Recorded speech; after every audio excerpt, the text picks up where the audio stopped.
ஒரு காட்டில் இரண்டு பெரிய பாறைகள் அருகருகே இருந்தன. ஒரு சிற்பி அங்கு வந்து ஒரு பாறையை பார்த்து சொன்னார், உன்னை ஒரு அழகான சிலையாக மாற்றப் போகிறேன். அவர் தன் உளியால் அந்த பாறையை செதுக்கத் தொடங்கினார். முதல் அடி விழுந்தவுடனேயே அந்த பாறை அலறியது. ஐயோ, வலிக்கிறது! என்னால் இந்த வலியை தாங்க முடியாது. என்னை விட்டுவிடுங்கள் என்று அழுதது. சிற்பி இறக்கப்பட்டு அந்த பாறையை விட்டுவிட்டு அடுத்த பாறையை செதுக்கத் தொடங்கினார். இரண்டாவது பாறைக்கும் வலித்தது. ஆனால் அது மனதிற்குள் சொல்லிக் கொண்டது, இன்று நான் இந்த உளி அடியை தாங்கினால் மட்டுமே நாளை உயர்வு பெற முடியும். எவ்வளவு வலிகள் வந்தபோதும் அது பொறுத்து கொண்டது. சில மாதங்களுக்குப் பிறகு அந்த பாறை ஒரு கம்பீரமான சிலையாக மாறியது. அந்த இடத்தில் ஒரு கோவில் கட்டப்பட்டது. உளி அடிக்கு பயந்த முதல் பாறையை வாசலில் படிக்கட்டாக வைத்தார்கள். உளி அடியை தாங்கிய இரண்டாவது பாறையை கருவறையில் சிலையாக வைத்தார்கள்.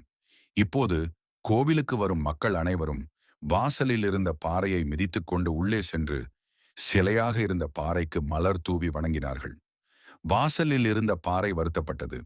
அப்பொழுது சிலை சொன்னது, அன்று நீ உளி அடியை தாங்க மறுத்ததால் இன்று மிதிப்படுகிறாய்.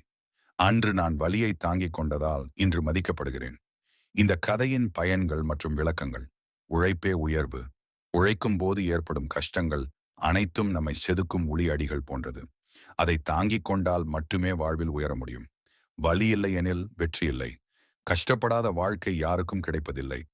உழைக்கும் போது படும் துயரமே நாளை நமக்கு கிடைக்கும் புகழுக்கு அடிப்படை. நேரம் மாறட்டும்.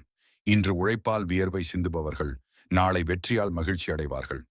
இறுதி கருத்து: கஷ்டங்கள் இல்லாத வாழ்க்கை என்பது செதுக்கப்படாத கல் போன்றது. உழைப்பு என்னும் வலியை தாங்க துணிந்தவன் மட்டுமே இவ்வுலகம் வணங்கும் சிலையாக மாற முடியும். உன் உழைப்பே உனக்கான அடையாளத்தை தரும்.